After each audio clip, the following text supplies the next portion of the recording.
All right, here at the home, just wanted to walk through real quick what we're looking at. So you'd be looking at all the new LP siding and trim. It's pre-primed, so we could go directly onto this surface without needing to prime. There are some exposed ends, obviously. So you'll see here some of this OSB material. We'll need to make sure we prime these areas and get that all sealed up before we put paint on them. But these columns do not get touched.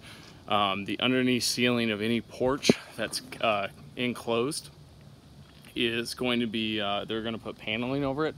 So they would just like a quick, just one coat on there as kind of like a blocker, just in case moisture to get behind there. So again, on these ceilings, we're just putting a coat of paint on. Everything else will get 2 coats. Shake is going to be a darker gray color, and all the siding will be the main color will kind of be like a lighter gray, and then the trim will be white. I can help with that, happy to do that. The big thing that we're going to run into is there's a lot of prep. So nail holes all the way on all the trim boards, all the fascia boards, all the soffits. You know, there's going to be a lot of caulking as well. Nothing's been caulked, so we'll have to go through and use quite a bit of caulking to seal the home up. Again, you can kind of see all the nail holes that we're going to need to fill so that we get caulking to protect the edges of where the nail heads were sunk, so that moisture can't get in and cause any kind of swelling issues or deterioration issues. So here's the front, again, not touching the columns. Quick coat on the ceilings, but then everything else will get 2 coats. Not worried about any doors. We're not touching those. No gutters and downspouts. Those will go on after the paint. So here's the front of the home. Again, you can see the areas that we'll have to prime. You can see more of those nail holes that we'll have to fill before we paint, and they're all over. So it's going to be quite a bit of prep work, as I said before.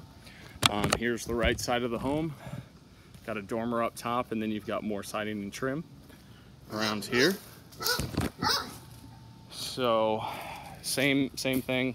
A lot of filling of nail holes, a lot of caulking issues. Good thing is a lot of these seams are pretty tight, so we won't have to do any excessive caulking, just the standard caulking, just to fill those joint lines. Stone will be down here, so we don't need to touch anything there. Again, nothing with the doors. The ceiling just needs a quick coat before we would, they're gonna put paneling over that. So you've got the back of the home and the detached in-laws quarter here. So all this would be done as well. So the house, again, the back porch ceiling just gets a quick coat to cover, and then everything else is gonna be 2-coated, prepped. You can kind of see some of the excessive nail holes above the windows that we're gonna have to take time and fill. You've got a breezeway there, same thing with that ceiling, just a coat in there. Same thing with this back porch area, just a coat in there. Nothing on the posts. But then you can see again, everything's gonna need to be caulked really well. And on these joint lines, all these nail holes to be addressed. There's the back and the detached in-laws quarter. And then come back here to the left side. So you've got more siding and trim.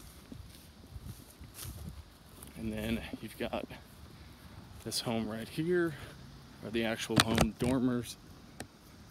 Got this area here. And so around the garage, again, you can see the nail holes that need to be filled in, all the caulking that needs to be done. So really a majority of the job is just making sure we get everything sealed up really well, and then caulking those nail heads so that moisture can't get in and cause any swelling in the future. So that's the scope of the work. If you have any questions, feel free to let me know. I'll be more than happy to help.